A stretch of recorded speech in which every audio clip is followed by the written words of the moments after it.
I'm doing things about the bananas and yelling.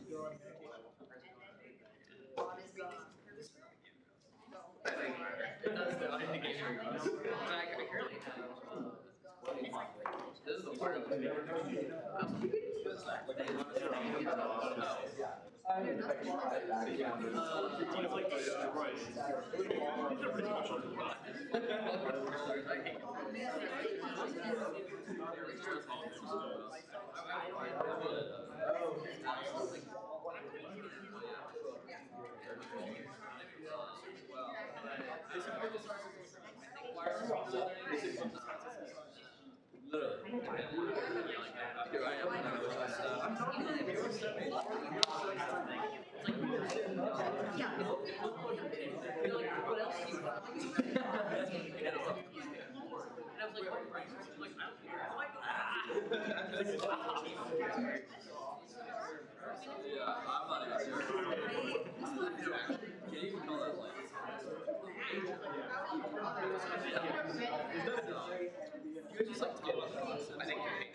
I now call this meeting of the Kansas State University Student Governing Association Student Senate to order. Please rise for the Pledge of Allegiance. To the flag of the United States of America and to the republic for which it stands, one nation, under God, indivisible, with liberty and justice for all.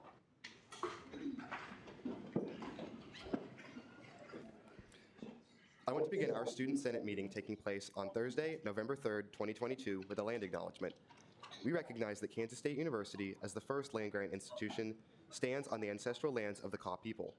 Our state of Kansas is home to 4 federally recognized Native nations: the Iowa, Kickapoo, Prairie Band Potawatomi, and Sac and Fox. We must remember that the land serving as the foundation for this institution was, and still is, stolen land acquired by white settlers. We pledge our commitment to creating decolonized spaces at the university while advocating for the support and future success of Indigenous faculty, staff, and students at K-State. And with that, our interim Speaker Pro Tempore, intern Ibrahim Chiefchi, will take it away with our first roll call. Good evening. Anderson. Here. Barron. Here. Bellamy. Here. Blood. Broughton. Here. Brown. Carey. Here. Compton. Here. Coy. Here. Davidson. Dahl. Here. Grolmus. Here. Hederman. Here. Hoffman. Here. Hubnig. Here. Kamen. Kappelman. Here. Kirshen. Kidd. Kidd. Here. Kermer. Here. Kenzie. Here. Labidi. Here. Long. Here. Meddow. Here. Morello. Here. Murphy. Here. Naretti. Navarro. Here. Oury. Here. Phillips. Here. Pilchard. Here. Pondillo. Here. Rogers. Here. Saya. Saya. Here. Saya Nick. Here. Salmon. Here.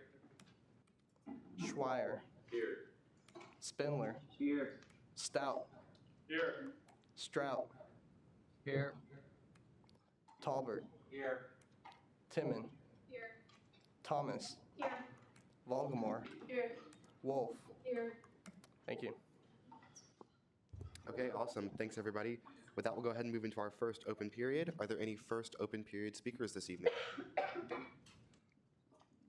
Okay, seeing none, we'll go ahead and move on to our announcements. So First up, the Legislative Advocates application is now open. Anyone who's interested in advocating for K-State students in Topeka this spring is highly encouraged to apply.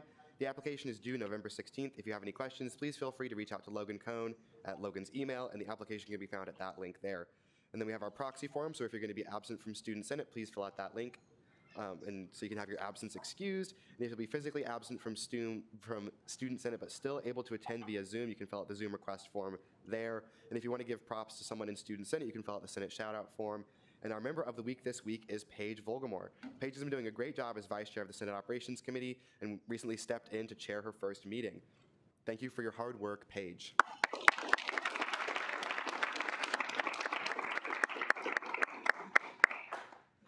And then no changes on the upcoming events calendar. And the quote of the week this week is, "The greatest glory in living lies not in never failing, but in rising every time we fall." And that is Nelson Mandela. And with that, we'll go ahead and move into our first commendation. Actually, I'm going to read the proxies for the evening. Proxies, we have Grolmes for Scheer, Phillips for Bannister, and Murphy for DePaz. And now we'll go ahead and move into our commendation for the evening. If there is a motion to consider resolution. You need to approve this. You're so right.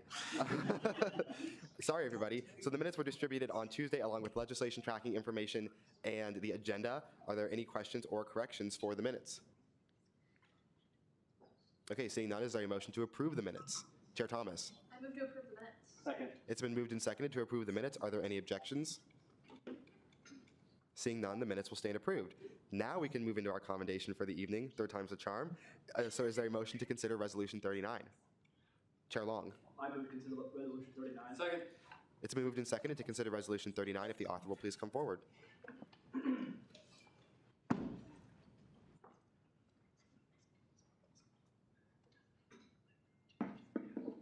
All right. This is not on. Okay, cool. This is Resolution 22-23-39, commendation to the Flint Hills Out-of Bus. Authors Jake Brown and me. Sponsors Drew Bellamy. I see you back there, dude. All right. Whereas the Flint Hills Area Transportation Agency, Out-of-Bus, is a company that partners with Kansas State University, KSU, to give free and low-cost rides to students, faculty, staff, and community members throughout the city of Manhattan and the Flint Hills region. Whereas this service ensures that international students, students with disabilities, low-income students, and those conscious about the environment have reliable access to transportation, whereas Out-of-Bus becomes more vital for the transportation of hundreds of students through the winter months, whereas the Out-of-Bus vehicles are generally clean, fast, and on time for all KSU campus routes, and whereas through this program, KSU has become a more accessible place for not only prospective students, but also current students. Be it resolved that Section 1, Kansas State University Student Governing Association, KSU SGA, commends the Flint Hills Area Transportation Agency, Out-of-Bus, for their ongoing efforts and commitment to helping Wildcats whip around campus. Section 2, upon passage by the Student Senate and signature of the student body president, a copy of this resolution shall be sent to the president of Flint Hills Out-of-Bus, Caitlin McGuire, Campus Access Director Ethan Brown, Associate Vice President for Student Life of Housing and Dining Derek Jackson, Vice President for Student Life and Dean of Students Dr. Thomas Lane, and University President Dr. Richard H. Linton. Awesome. Thanks, Joseph. Are there any questions or corrections for the author? Okay, seeing none, as the author, you can take your seat. And is there a motion to approve Resolution 39 unanimously? Caucus Leader Compton. I move to approve resolution 39 unanimously. Second again. It's been moved and seconded to approve Resolution 39 unanimously. Are there any objections? Seeing none, Resolution 39 will stand approved.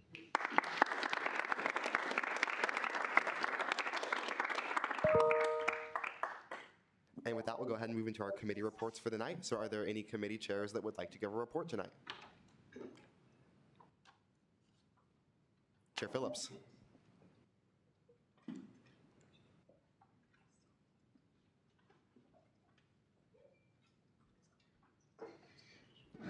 All right, hey everyone. So the Student Services Fee Committee is in the middle of our review for student activity fee, and so if you are interested in how much funding our on-campus travel, open house, etc., diversity programming fund budgets all get. Please feel free to come to our meetings on Mondays at 5:30 in the CSI conference room. Additionally, this coming Monday, I know I've talked a little bit about some of those one-time budget allocations that we're going to be giving from our general surplus account. We will be talking about those initially on Monday. So if you are interested in that process at all as well, you are more than welcome to come. So thank you very much. Thanks, Blake. Are there any questions for Chair Phillips? Okay, seeing none, you may take your seats. Are there any further committee chairs that would like to give a report tonight? Seeing none, are there any directors that would like to give a report tonight? Director Cohn.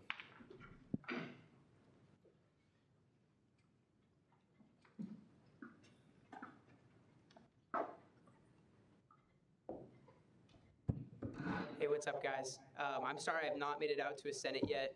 I have a pretty slow roll in the fall. It's been on session. But just wanted to let you guys know the Legislative Advocates application is open and due in 2 Wednesdays from now. So just want to encourage that. I've seen a lot of people in here fill that out. So I really appreciate that. If you have any questions, please feel free to email me at that email. If you need my number, let me know. Basically, we just go to Topeka a couple days in the spring, or 1 day in the spring, and advocate on behalf of K-State with like a fixed agenda. So if you guys have any questions, please feel free to reach out. Appreciate it. Awesome. Thanks, Logan. Are there any questions for Director Cohn? Seeing none, you may take your seat. Are there any further directors that would like to give a report tonight? Intern Coordinator Lynn. Bryce, Peyton emailed me a document. Will you pull it up?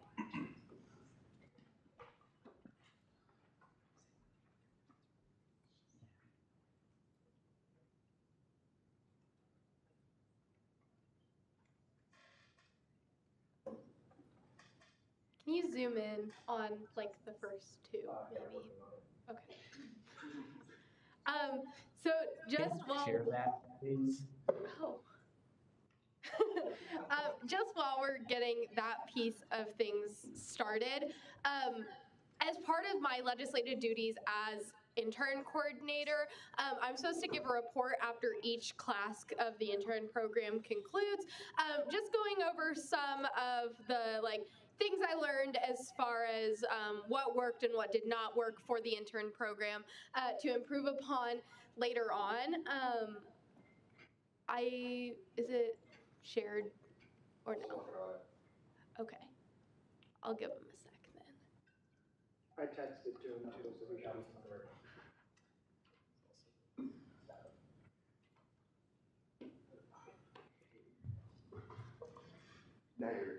Okay, so the first piece of this review, something that I noticed at the beginning of the semester, especially when I was doing recruitment for the intern program, is that the name of it is particularly confusing for people. A lot of the feedback I was getting from prospective students looking at the intern program was them thinking that it was either a program to get career related internships, which it is not, or that you would be an actual, think of the getting coffee, filing papers type of intern, which it also is not. So I was getting a lot of that kind of feedback, and so there is going to be a piece of legislation coming up next week to rename the intern program to something that I think is a little bit more fitting for what the program actually is and what the interns themselves actually do. So that was the first piece of this whole thing. As far as attendance goes, we had 15 interns sworn in as phase 2, 22 individuals attended at least one meeting. So that's kind of what the attendance looked like. I'm really hoping to at least match that for our next session that's going to be starting in second semester, or get more people in the intern program. So if you all do know anyone who is interested, please start sending them my way, because I'm going to start recruiting and advertising for next semester here coming up pretty soon.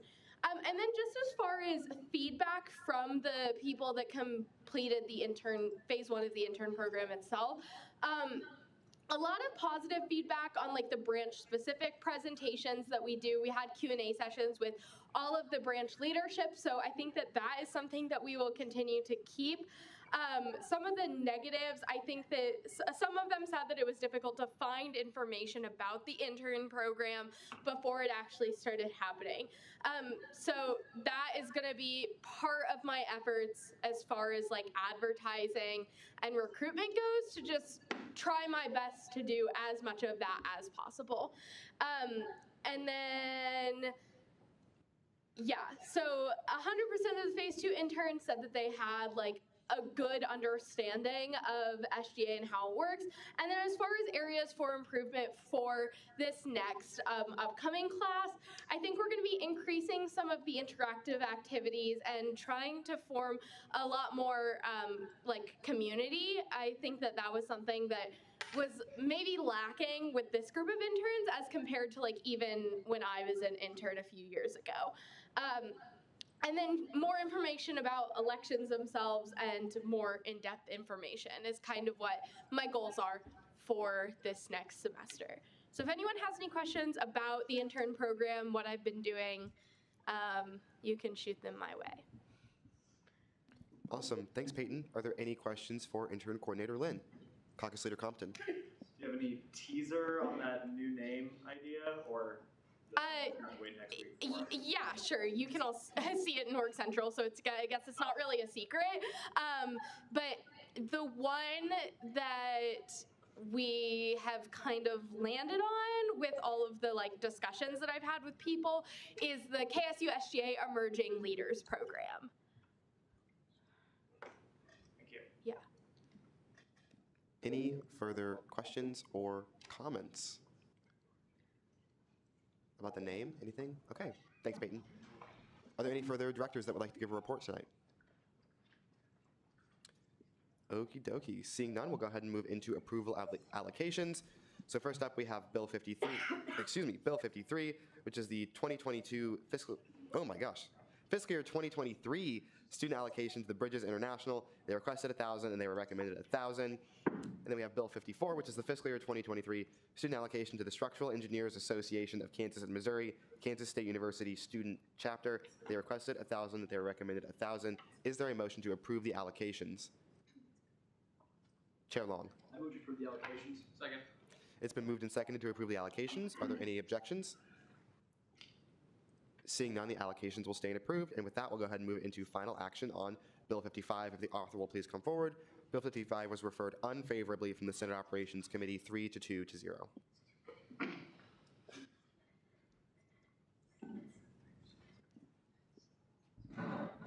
Have any changes been made? No changes were made. Your first rights to debate.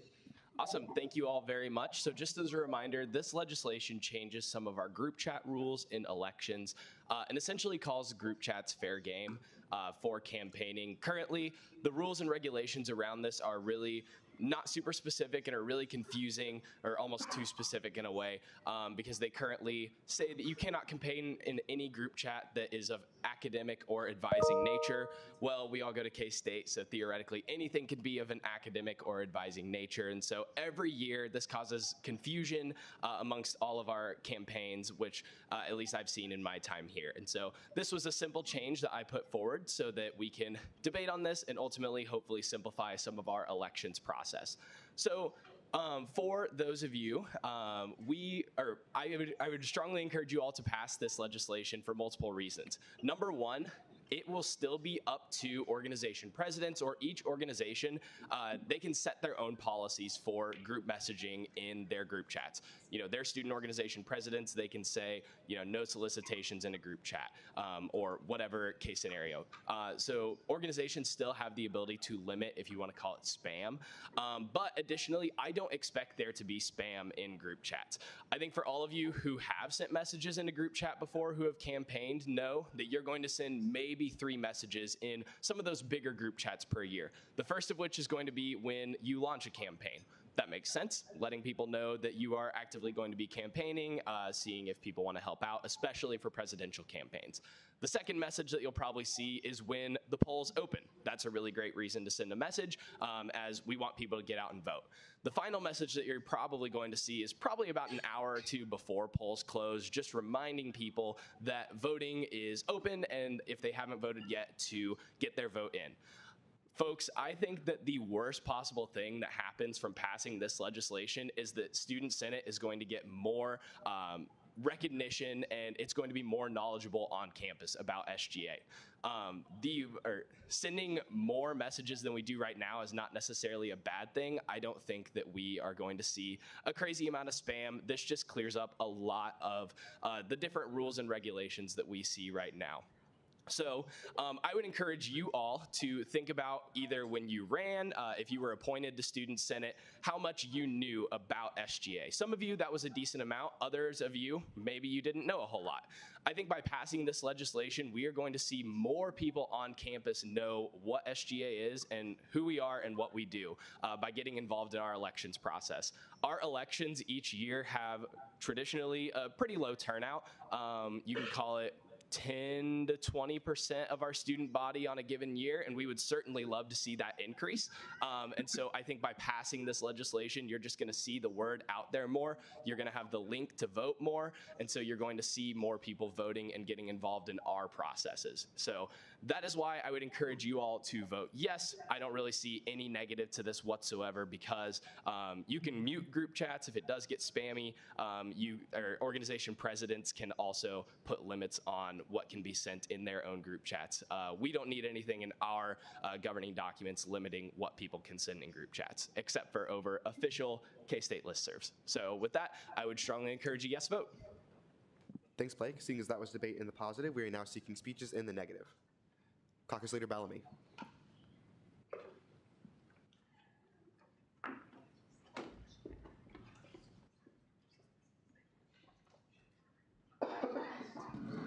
Yeah, so I don't have a whole lot here, but the previous speaker said that the worst thing that will happen is people will know too much about SGA. And I think that he's very, very right in that assessment. People will get really, really frustrated with all of the messages that they're getting. I counted them up. I'm in over 20 different K-State affiliated group chats. And if everyone running for Senate or student body presidents is sending messages and messages in chats, I think that it will just get people fed up with SGA. They'll be so done with it, and they will be tired of being harassed. The previous speaker also said that officers can manage what their chat policies are. Overwhelmingly, the most common group messaging system is GroupMe, which I don't know if you guys know this, but has really poor management systems.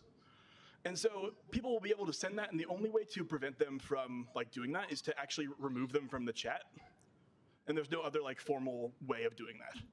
And so I would encourage you guys to vote no on this, because I think that the student body would just get really fed up with all of the messages. Thanks. Thanks, Drew. Seeing as that was debate in the negative, we are now seeking speeches in the positive. Chief of Staff Richenberg.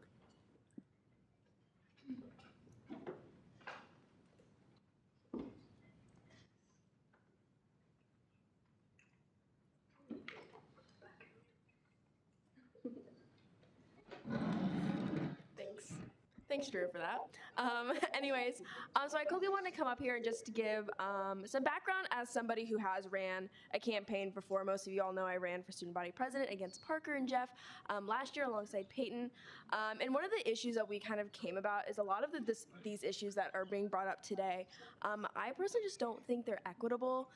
For example, there was one group chat where Parker literally could not write or put anything of his campaigning in it, but I could, because I was technically the president of that organization. And so you get a little bit iffy on who's running, because if you look, I don't know what line it is, but it's saying if you're basically an officer and advisor of the group, you're allowed to put messages in there, which I don't think is very equitable, just because not a lot of people, they may or may not hold positions of that type of status. And so I think it's important that we not only look at this as just making campaigns easier, but also from an equitable standpoint. Thanks, Marta. Seeing as that was debate in the positive, we're now seeking speeches in the negative. Are there any further speeches in the positive? Are there any further speeches at all? Okay, seeing none, we'll take it away with a roll call vote. All right, Anderson, Yeah. Bannister, Barron, Yes. Bellamy, No. Blood, Broughton, No. Brown, Carey, Compton, Yes. Coy, Yes. Davidson, DePaz, Yes, by proxy. Dahl, Yes. Grolmus, Yes. Hederman, Yes. Hoffman, Yep. Hubnik, Pass? Kamen, Yes. Kappelman, Yes. Kirshen, Yes. Kidd, Pass. Kermer, No.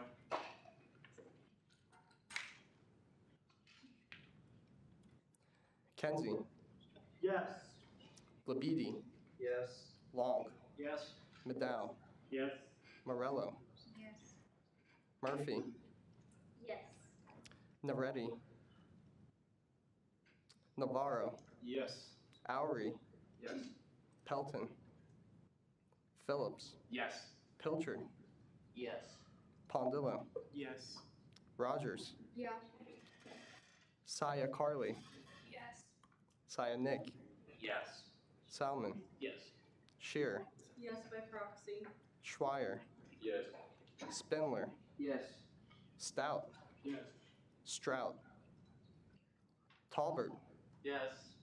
Thomas, Yes. Timon, Yes. Volgamore, Yes. Wolf. Yes.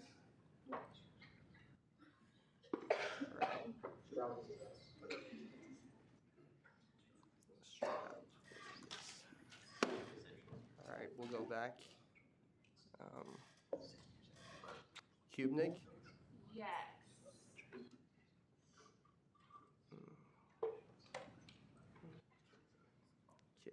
Kidd, Yes.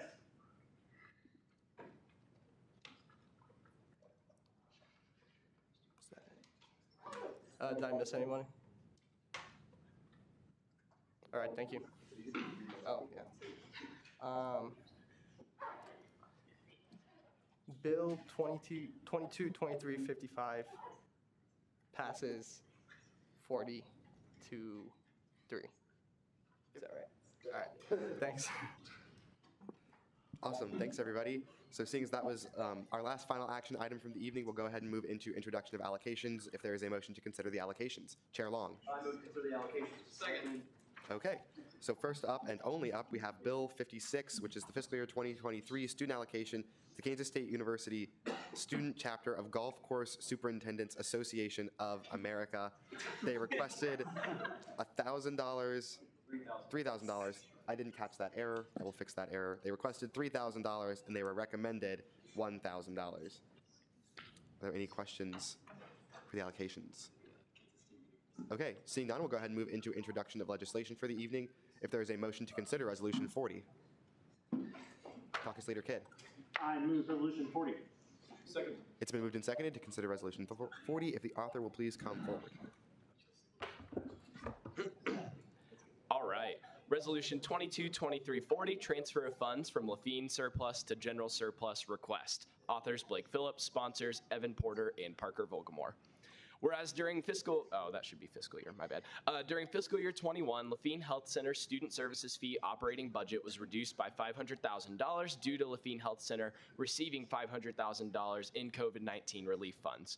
Whereas to maximize the spending of COVID-19 relief funds, LHC was allocated $1.674 million in federal relief funds for the purpose of purchasing COVID-19 test kits and supplies for students, faculty, and staff. Whereas COVID-19 relief funds had strict spending guidelines that included the requirement that funds be used and that purchased test kits be received before December 31st, 2020. Whereas unfortunately, due to high nationwide demand, Abbott Laboratories, the supplier of LHC test kits, was unable to deliver test kits before December 31st, 2020.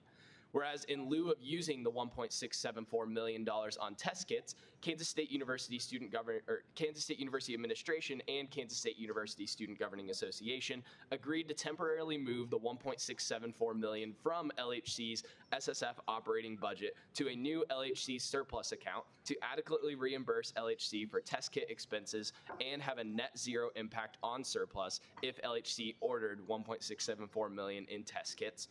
Whereas LHC reduced the quantity of test kits orders due to vaccine development reducing the demand for COVID-19 testing and strict expiration dates for testing kits. Whereas whereas funds have been utilized to purchase test kits for calendar years 2021 and 2022. Whereas this agreement specified in Resolution 2021-43 has expired, and whereas the remaining surplus funds currently in the Lafine surplus account need to be returned to the general surplus account. Be it resolved that Section 1, KSU SGA recommends and approves that $928,994.26 be moved from the Lafine surplus account number to the general surplus account. Section 2, this legislation shall take effect upon passage by the Student Senate and signature of the student body president. Awesome. Thanks, Blake. This is an extremely confusing document. I don't still fully understand it. That's a lie. I do fully understand it. If you have questions, please ask them. Please it's really feel free confusing. to just ask for a clarifying, yeah. Yeah, for the certified W's, can you please put this in like certified W words, please? Yes, and do not worry. This was something, yeah, no, this is not dumb at all. This is by far the most complicated thing. We had an agreement passed a couple of years ago when COVID hit that did this action, and that was the most complicated thing I've ever seen go through Student Senate. This is undoing that, and so it's also equally kind of complicated. So, long story short, when COVID hit, Lafine got a lot of COVID relief dollars from the federal government, which was really awesome. And those dollars had to be used in calendar year 2020. So we had to both order all of our test kits that we wanted to order for COVID-19 in 2020, and all of those had to be received by 2020. Well, unfortunately, the lab that we chose the contract with was unable to fulfill that request, and we were already contractually obligated. They were just going to have to deliver those early into 2021. So because of that, technically, we would not be able to use those federal COVID relief dollars on that. Well, we didn't like that, so we did a very cool swap of money, and this is where it gets complicated. So we essentially gave Lafine $500,000, which was the amount equal to that COVID relief money, from our general surplus account. So that's that account where all of those bond payments that we make, that excess money builds up over time. We gave them $500,000 of that money, and then, Hannah, I see you looking at me. How off am I? Keep going. Nice. So we also reduced their budget by $500,000. Basically, we made a swap where the federal relief funds we used for different things, and then we let them use our funds for test kits. They have not used all of that money that we gave them, which was that $1.674 million. And so because that's expired now, we are just taking the rest back. That is the best way I can put it. I would love any extra help if I got anything wrong, but that's the best way I can put it. Basically, not all money is the same. It's like transferring courses within one academic college and trying to get it from architecture to business. It's not going to count towards your degree the same. So you have restricted funds and you have extra restricted funds, which are your federal funds. And sometimes you have to do unique funding swaps. We did that previously, and now we're just taking that money back. Yeah. Basically, we could only use, one part of the money on a certain thing, one on another thing, and so we swapped it so that we could use it on what we wanted to. So this just undoes that because we don't have a need for it anymore. One of the things that we could use the federal money on was salaries for frontline workers. So they ended up using all the federal money on salaries for frontline workers in Lafine, and we gave them our money to use over a course of time, unstipulated, for test kits. because of the restriction put on the timeline. So we gave them flexibility in purchasing test kits over the course of the whole pandemic, but they used all of the allocated federal funding before that December 31st, 2020 deadline by funding their salaries, because that was something that they were allowed to do with the money. Follow up? Is that also why Levine is now no longer doing test kits? Is because this is expired? That's an excellent question. Well, they're no longer doing asymptomatic testing. They're still doing testing. And I think part of that is just because the pandemic is severely waned in how many cases there are. Part of it might be budgetary, can't really speak to that. But it's not because of this. Chair Long. I was going to say the stated reason of the announcement was budgetary constraints. But not because of this budgetary constraint. I'm not saying it was. Yes. The case- I just want to clarify for anyone that might be confused. Derek? I think the federal monies ran out that you could use for testing. And any testing that you do now comes off whatever budget you have now internally. So I think there was some shifting of federal coverage for tests versus what we're trying to do now. Are there any further questions? Because I know this is still pretty confusing. It's a whole ordeal. Appreciate it. Okay, unless there are any further questions, Blake, you may take your seat. And with that, we will go ahead and move into second open period. Are there any second open period speakers this evening? Chair Long.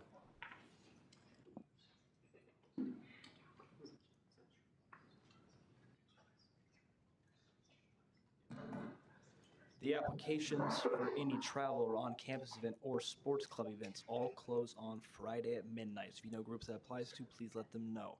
I've received about half the sports club ones, and we're already about 3 times over budget, so that'll be fun, but we're still missing half of them.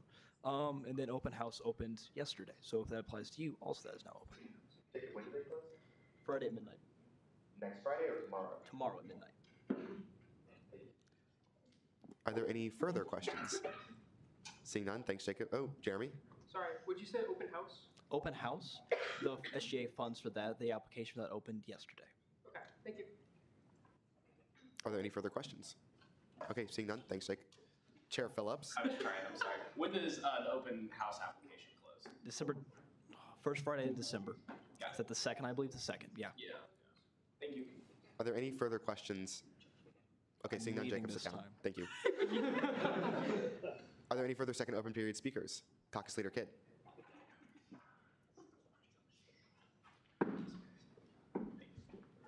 All right, everyone, I'll be very brief. So I think we all know this by now, but I'm really old in Senate years. I'm like the equivalent of a second or third grader, so like 8 or 9 years old. So a lot older than you folks. But back in my day, too, fun fact, when we used to say the Pledge of Allegiance, when we would say one nation under God. So right now we pause it like you normally do when you say it. But back in my day, we just read it all the way through, no pause. So that was really interesting. But with that too, I also served on the university calendar committee many moons ago during my undergrad.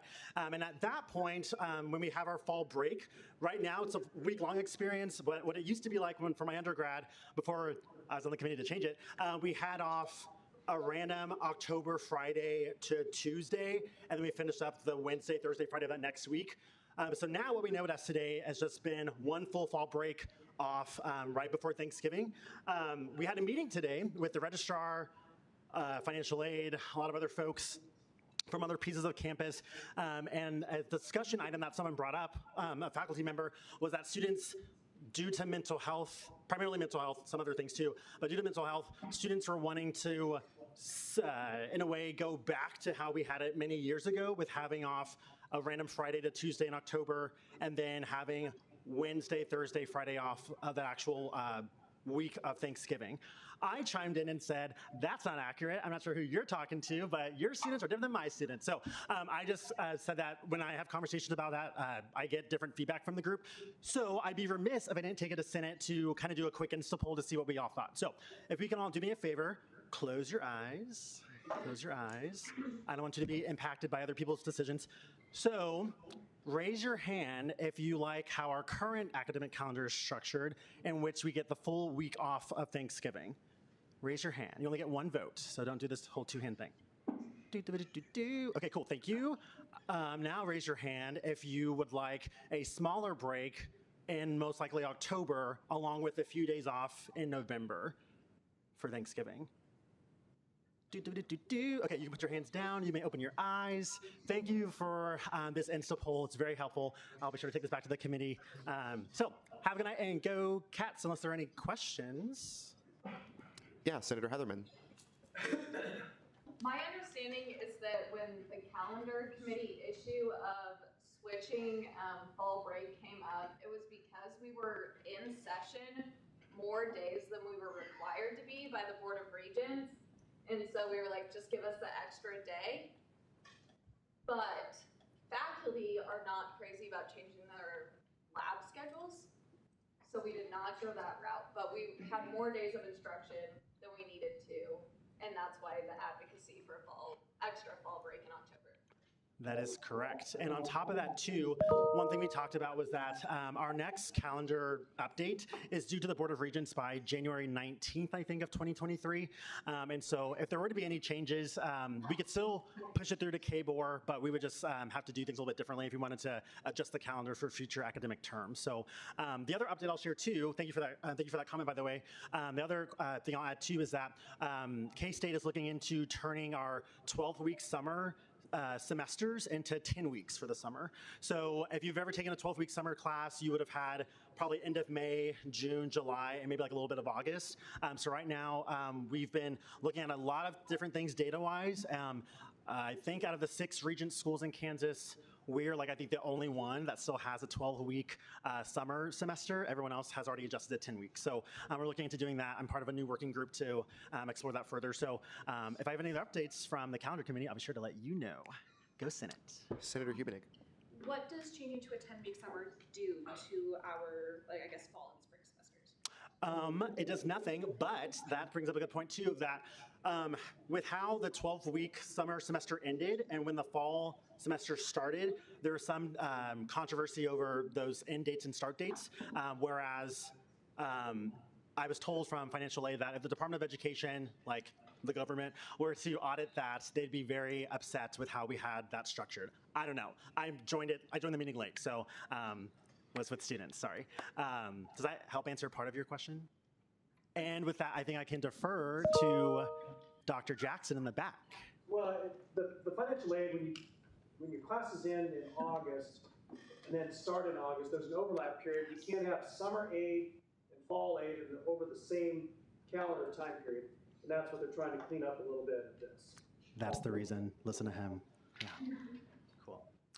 Any other questions about our calendar? Hey. So are we choosing between having a short Thanksgiving? So we can't get the day back because of the labs? No, I think Senator Heatherman was just stating that in the discussion over changing our calendar to having that full week off, part of that discussion too comes for instructors for when they have labs. So if you were to augment that calendar, then that'd be another discussion for instructors to have over, if you have a Tuesday, Thursday lab, if we adjust calendars, have part of that day off then, and which we did it before, then, there's all those different conversations that happen. Does that kind of answer or address what you were trying to say? Perfect. Cool. It will be the hill somebody dies on to get it back to the way it used to be. That's what I would say. Tough fight. So yeah, Dr. Jackson. Well, I would add, the students,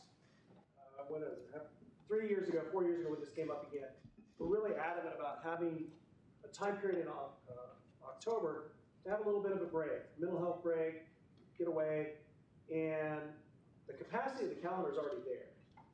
And our faculty, it's sort of, if you have a Monday, Wednesday, Friday class, or Tuesday, Thursday, if you take away Monday or Tuesday out of the calendar, it messes up how faculty structure things. And so they were pretty adamant, so just leave it alone, leave us alone, we like what we're doing. And it was, in that window of time, our university leadership said it's not worth messing around with in spite of the advocacy for students. So if you want to die on a hill, I think this is worth one, my opinion. Yeah, so I did not intend for my report to be so controversial, but glad we were having the discussion. The one thing I'll share too, something that we brought up in the meeting was that, of course, faculty, they govern how their classes are structured. You still may have a faculty member or two that can recognize when the mental health of their students is taxing their performance, and so that doesn't mean that they won't cancel class for your benefit. We can't dictate that, obviously, and we can't have anything interfere with the calendar in that regard. But something just to keep in mind as well. So I'm done talking. Please tell me that there are no more questions. Yeah, are there any further questions? Okay, right. seeing none, thanks, Marcus. Thank you. Are there any further second open period speakers tonight? Chair Pondello.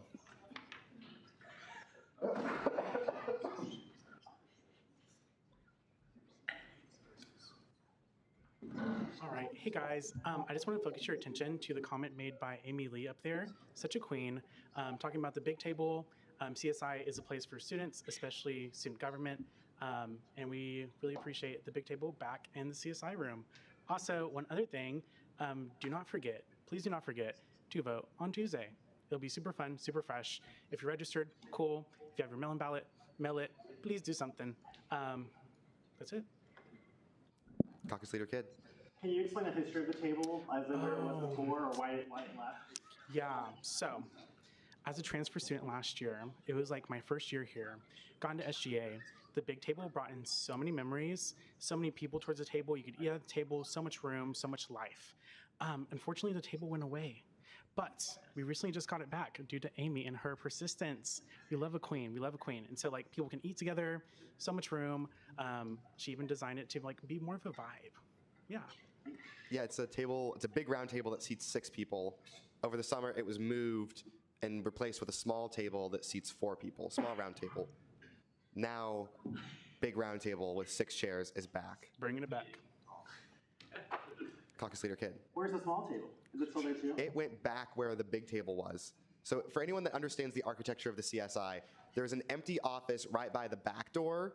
The big table got moved in there, Bill Harlan's old office. Big table got moved into Bill's old office. Small table was moved out of Bill's old office.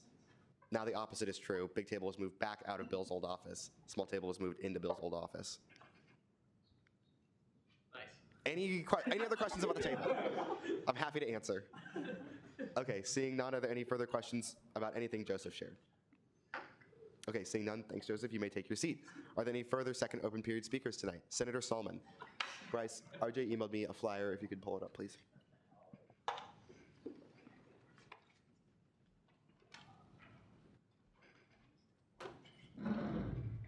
All right. Hello, everyone. I just want to come up here and advertise this. I'm a part of the Sexuality and Gender Alliance, and we are hosting our yearly Ally Cats event. It's an event to like kind of inform people how to be better allies to the LGBTQ community, and also just general allyship to any sort of historically marginalized community. Joseph is going to be one of the panelists we're going to have there, which will be fun. We're also doing a presentation and some breakout sessions, kind of talk about different topics we present on and discuss during the panel. There'll be a couple different panelists who are both students, faculty, and staff. I would recommend coming. It's very informative. I think it's very helpful not only for this space, but also just for your life in general. But yeah. Any questions? Awesome. Thanks, RJ. Are there any questions? Solid. Okay, seeing none, you may take your seat. Are there any further second open period speakers this evening? Senator Coy.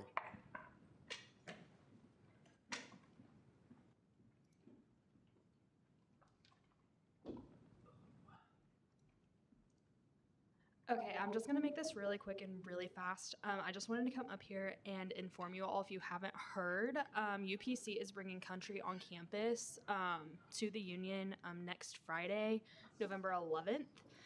Doors open at 7 and the concert will begin at 7:30, and it will have Thomas Mack, Connor Clemens, and Jaden Hamilton, and it's completely free for students in the Manhattan community. So if you're looking for anything to do on Friday, show up.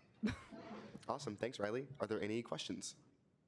Okay, seeing none, you may take your seat. Are there any further second open period speakers this evening? Okay, seeing none, Ibrahim will take it away with our Senate shoutouts. All right. The Oklahoma State football team for forgetting to show up on Saturday.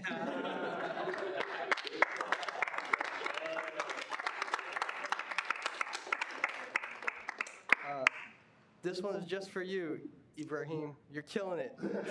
Thanks, whoever that was. Appreciate it. Shout out to Parliamentarian Atchison for being cancer-free.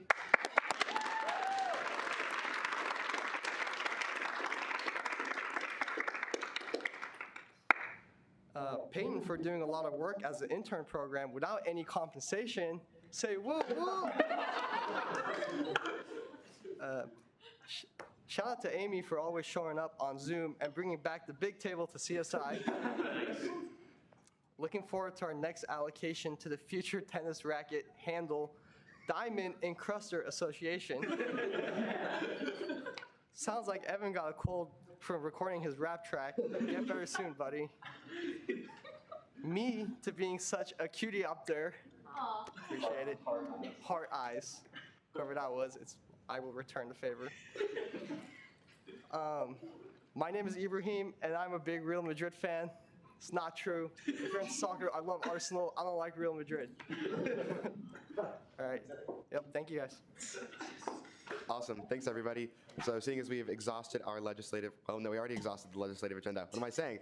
Reference of legislation. So Bill 56 will go to the Student Allocations Committee, and Resolution 40 will go to the Student Services Fee Committee. I didn't mean to leave that on there. I just left it in my template. We're not doing announcements of constitutional and/or bylaws revisions, and Ibrahim will take it away with our second roll call. Anderson. Here. Barron. Here. Bellamy. Here. Blood. Broughton. Here. Brown. Carey. Here. Compton. Here. Coy. Here. Davidson. Dahl. Here. Grolmus. Here. Hederman. Here. Hoffman. Here. Hubnik. Here. Kamen. Here. Kappelman. Here. Kirshen. Here. Kidd. Here. Crummer. Here. Kenzie. Here. Labidi. Here. Long. Here. Meddow. Here. Morello. Here. Murphy. Here. Naretti. Here. Navarro. Here. Oury. Here. Phillips. Here. Pilchard. Here. Pondillo. Here. Rogers. Here. Saya Carly. Here. Saya Nick. Here. Salmon. Here. Shear. Schweier. Here. Spindler. Here. Stout. Here. Strout. Here. Taubert. Here. Timon. Here. Thomas. Here. Volgamore. Here. Wolf. Here. Okay, awesome. Thanks, everybody. With that, I will go ahead and entertain a motion to adjourn. Caucus Leader Kidd. I move we adjourn until next week, same time, same place. It's been moved and seconded to adjourn until the same time at the same place next week. Are there any objections? Seeing none, we'll stand adjourned at 7:50.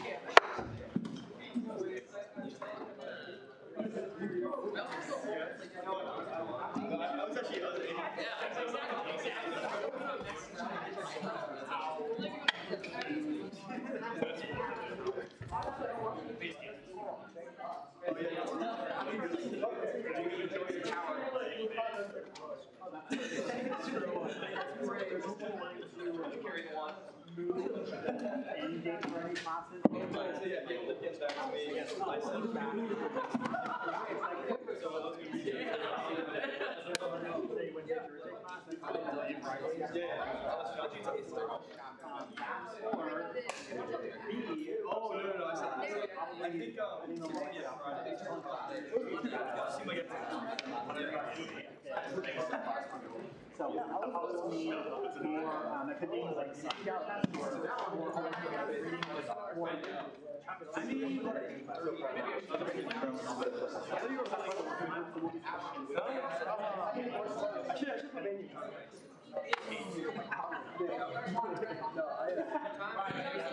We would have violated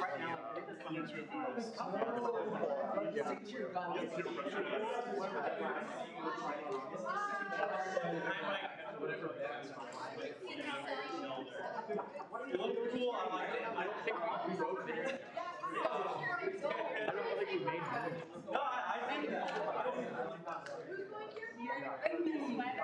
think.